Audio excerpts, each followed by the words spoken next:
ng labas sa FYP ko, napipiko na ako. Kasi hindi naman ako fanatic na mga ganong klaseng palabas. Pero parang sa isang araw, mga 5, 6, 7 beses ka lumalabas. Isang lalaki, tapos ang atake niya, parang hindi daw alam na pamilya na milyon-milyon ang tinatago niyang ipon sa chipipay looking niyang cabinet. Tapos parang iniinganyo niya yung mga nanonood na sumali sa kung ano man ng gusto mong salihan ng mga nakakapanood sa'yo na vulnerable dahil ang hirap ng buhay ngayon. Baka mauto mo, kaya nenenervyos ako. Ewan ko kung ano atake mo eh.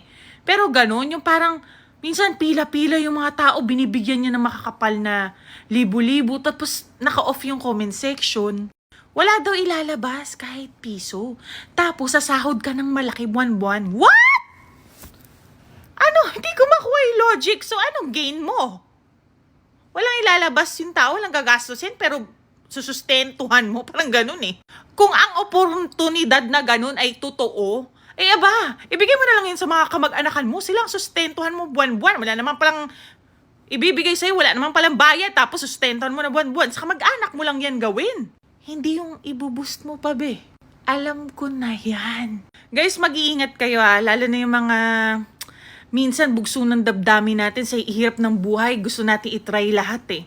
Mag-iingat kayo sa mga ganitong tao Yung iinganyohin kayo, hindi, sige, sali ka lang, register mo lang. Baka hingang kayo ng mga kung ano-anong mga detalye niyan, email address, contact number, mamaya OTP, mag-iingat kayo.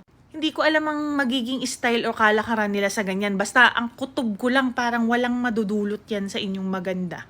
Walang libre sa panahon ngayon. Walang taong hindi mo kilala ang gugustuhin bigyan ka ng pera nang walang kapalit.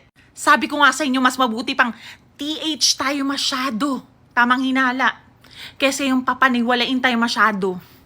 Kasi lapitin ng mga manluloko yung ganyan, yung konting kibot, naniniwala na.